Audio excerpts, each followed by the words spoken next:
한나라의 운명이 풍전등화 같던 시절, 모두가 절망 속에 주저앉았을 때 70살의 한 노인이 붓대신 칼을 들고 일어섰다는 이야기 들어보셨나요?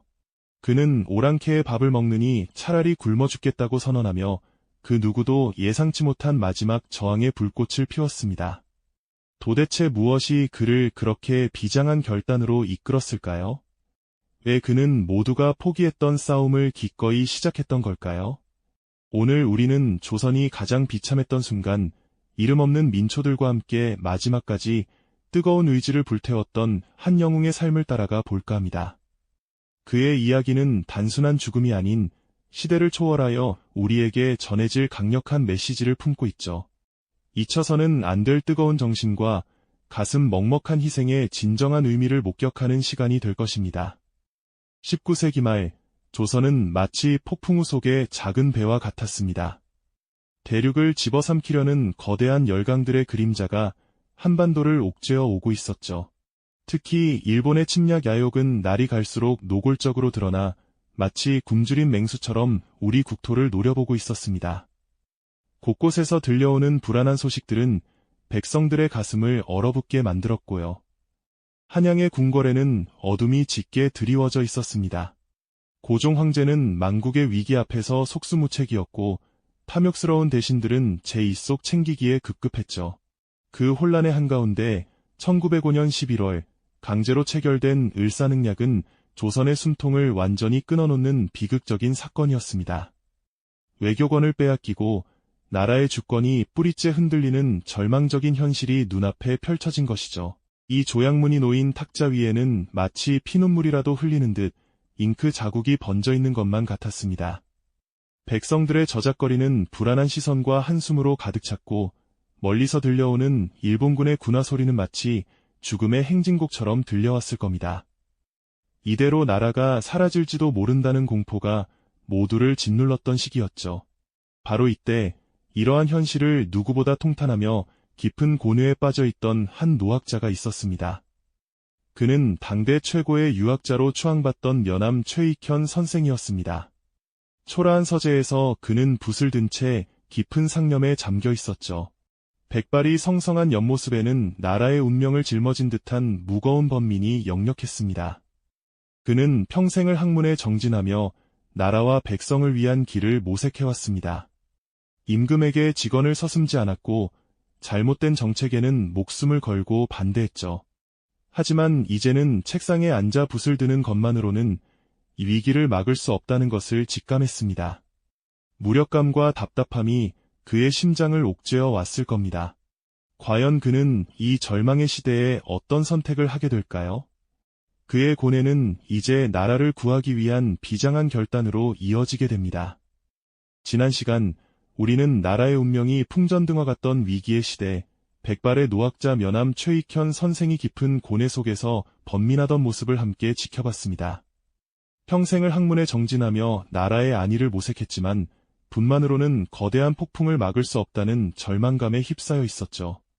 이 절망적인 시대 속에서 그는 어떤 비장한 결단을 내리게 될까요? 그의 선택은 꺼져가는 나라의 혼을 다시금 일깨우는 불씨가 되어 역사의 한 페이지를 뜨겁게 장식합니다. 1905년 조선의 국운을 송두리째 뒤흔든 충격적인 소식이 한반도를 강타했습니다. 대한제국의 외교권이 일본에 강제로 빼앗기고 사실상 식민지로 전락하는 비참한 을사늑약이 체결되었다는 소식이었죠. 이미 망국의 그림자에 잠식되어 가던 백성들의 마음에 깊은 절망과 헤아릴 수 없는 분노를 안겨주었습니다.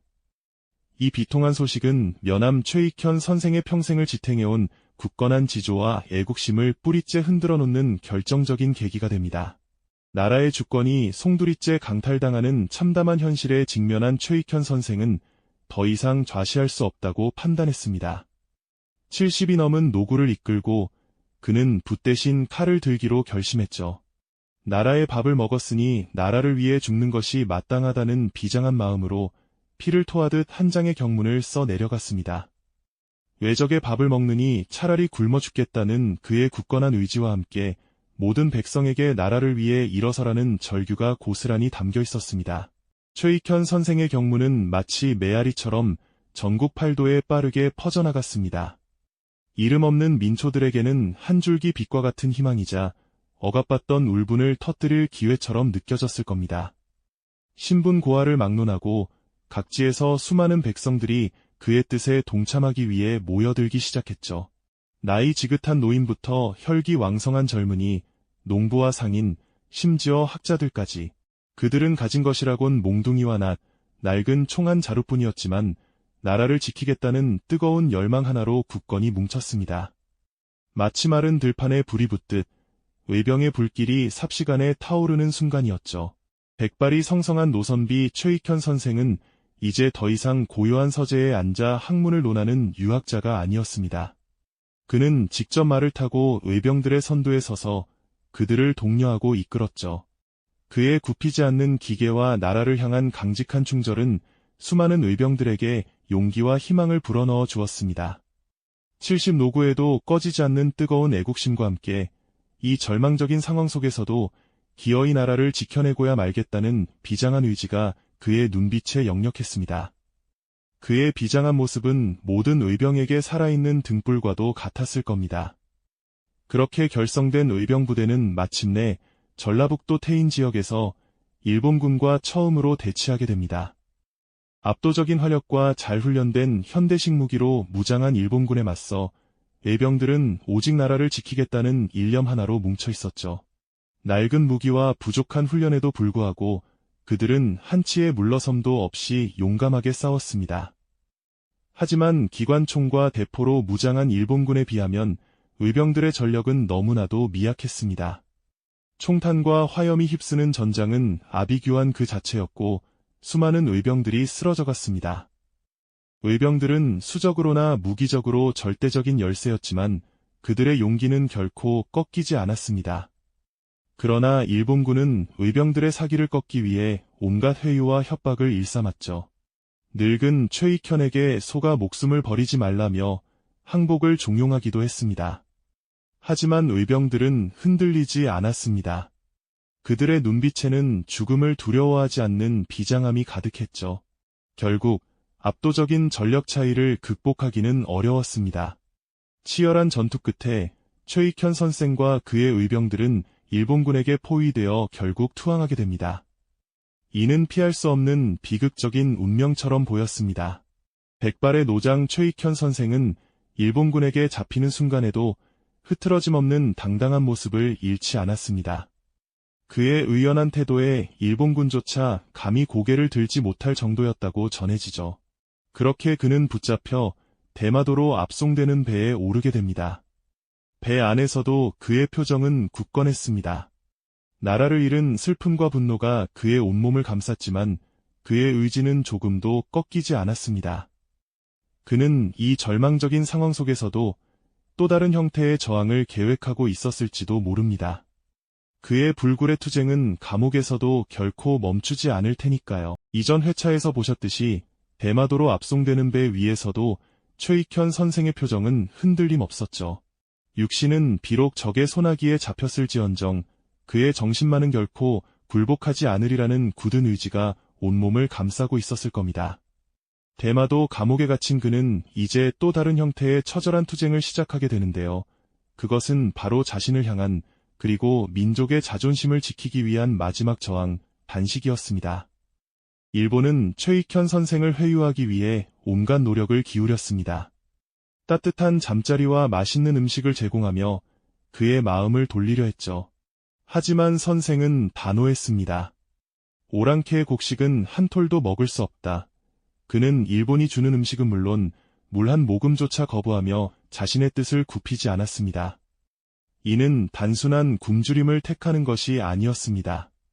무력으로 국권을 빼앗긴 상황에서 적의 은혜를 입어 목숨을 연명하는 것은 선비로서의 도리가 아니며 민족의 정신마저 팔아넘기는 행위라고 생각했던 겁니다. 그의 단식은 일본의 지배를 결코 인정하지 않겠다는 온몸으로 부르짖는 뜨거운 외침이었죠. 감옥 안 수척해진 얼굴로 바닥에 정저한 노학자의 모습은 그 어떤 무장한 병사보다 강렬한 위엄을 풍겼습니다. 간수가 가져온 밥상을 단호히 물리치는 그의 앙상한 손지대는 꺾이지 않는 기계가 서려 있었죠. 날마다 몸은 쇠약해져 갔지만 그의 눈빛만은 더욱 형형하게 빛났습니다. 마치 자신의 죽음이 단순한 개인의 소멸이 아니라 꺼져가는 나라의 혼을 지켜낼 마지막 불꽃이 되리라 확신하는 듯했죠. 그는 이 죽음을 통해 후대에 가장 강력한 저항의 상징을 남기려 했던 겁니다. 결국 1906년 11월 17일 최익현 선생은 대마도 감옥에서 단식으로 순국하셨습니다. 향년 74세의 나이였죠. 이는 일제에 대한 끝없는 항거였고 빼앗긴 나라의 정신적 주권을 죽음으로 지켜낸 숭고한 희생이었습니다. 이 순간 그의 죽음은 단순히 한 노약자의 비극적인 마무리가 아니었습니다. 그것은 곧 빼앗긴 국권에 대한 가장 강력한 저항의 상징으로 승화되었죠. 오랑캐의 곡식은 한 톨도 먹을 수 없다는 그의 마지막 외침은 절망 속에서도 민족의 자존심을 잃지 않으려는 뜨거운 정신을 후대에 전하는 횃불이 되었습니다. 우리는 그의 죽음 앞에서 비통함을 느끼면서도 동시에 깊은 존경심과 전율을 경험하게 됩니다. 절대적인 무력 앞에 육체는 굴복했을지언정 정신만은 결코 꺾이지 않았던 그의 불굴의 의지는 오늘날 우리에게 진정한 애국심이란 무엇인지, 그리고 우리가 이 땅에서 누리는 자유와 번영이 얼마나 고귀한 희생 위에 서 있는지를 깨닫게 해줍니다. 그의 죽음은 무력으로 빼앗긴 나라의 정신적 주권을 지키려 했던 숭고한 외침이었던 겁니다. 최익현 선생의 이 숭고한 희생은 비록 의병활동의 좌절이라는 비극으로 끝났지만 그의 죽음이 남긴 정신은 일제강점기 독립운동의 뜨거운 불씨가 되어 전국 각지에서 타올랐습니다. 그의 외침은 시대와 공간을 초월하여 지금도 우리에게 깊은 울림을 주고 있습니다. 이 땅에 살아 숨쉬는 모든 이들에게 진정한 애국심과 자존감의 의미를 되묻는 영원한 질문으로 남아있는 것이죠. 그의 정신은 비록 눈에 보이지 않는 형태일지라도 우리 역사의 가장 깊은 곳에 단단히 뿌리내려 오늘날까지 이어지고 있습니다. 대마도에 발이 묶인 최익현 선생은 감옥 안에서도 결코 무릎 꿇지 않았습니다. 그는 일본이 내미는 쌀과 물을 단호히 거부하며 오랑캐가 주는 곡식은 단 한 톨도 먹을 수 없다는 굳건한 외침을 세상에 던졌죠. 이는 단순히 음식물을 거부하는 행위를 넘어선 것이었습니다. 자신을 사로잡은 나라의 어떤 것도 받아들이지 않겠다는 빼앗긴 국권에 대한 마지막 항거이자 민족의 자존심을 지키려는 필사적인 몸부림이었던 겁니다. 육체는 비록 적의 소나기에 잡혀 있었지만 그의 정신만큼은 결코 굴복하지 않겠다는 강력한 선언이었죠. 감옥 안에서 수척해져가는 노인의 모습은 일본군 간수들에게도 깊은 인상을 남겼습니다. 그들은 처음에는 회유와 협박을 일삼았지만 시간이 흐를수록 흔들림 없는 그의 의지에 놀라움을 금치 못했죠. 선생의 눈빛은 점점 야위어가는 몸과는 달리 더욱 형형하게 빛나며 마치 꺼져가는 등불이 마지막 불꽃을 태우듯 강렬한 생명력을 내뿜는 듯했습니다. 이는 단순히 한 개인의 고집이 아니었습니다. 자신의 모든 것을 바쳐 나라의 명예를 지키려는 칠순 노약자의 숭고한 절규였으니까요. 결국 최익현 선생은 단식투쟁을 시작한 지 100여일이 지난 1906년 11월 17일 대마도 감옥에서 순국하고 말았습니다. 그의 죽음은 조선의 혼이 꺼져가는 절망적인 상황 속에서 마지막까지 불꽃처럼 타올랐던 저항의 상징으로 역사에 기록되었죠. 이 소식이 고국에 전해졌을 때 수많은 백성은 비통함에 잠겼습니다. 한 노약자의 죽음이 이토록 큰 슬픔과 동시에 깊은 존경심을 불러일으킨 것은 그의 희생이 단순한 개인의 비극이 아닌 온 민족의 아픔과 희망을 대변하는 것이었기 때문입니다. 그의 죽음은 육체적 소멸을 넘어섰습니다. 그것은 나라의 혼을 지키려는 마지막 불꽃이었고 후대의 길이 전해질 가장 강력한 저항의 메시지로 승화되었죠. 절대적인 무력 앞에 육체는 굴복했을지언정 정신만은 결코 꺾이지 않았던 그의 불굴의 의지는 오늘날 우리가 잊고 있던 나라를 사랑하는 마음과 불굴의 의지가 무엇인지 깊은 감동과 깨달음을 안겨줍니다. 우리가 지금 누리는 자유와 번영이 얼마나 고귀한 희생 위에 서 있는지를 최익현 선생의 삶과 죽음이 웅변하고 있는 것이죠. 최익현 선생의 이 숭고한 희생은 비록 의병활동의 좌절이라는 비극으로 끝났지만 그의 죽음이 남긴 정신은 일제강점기 독립운동의 뜨거운 불씨가 되어 전국 각지에서 타올랐습니다.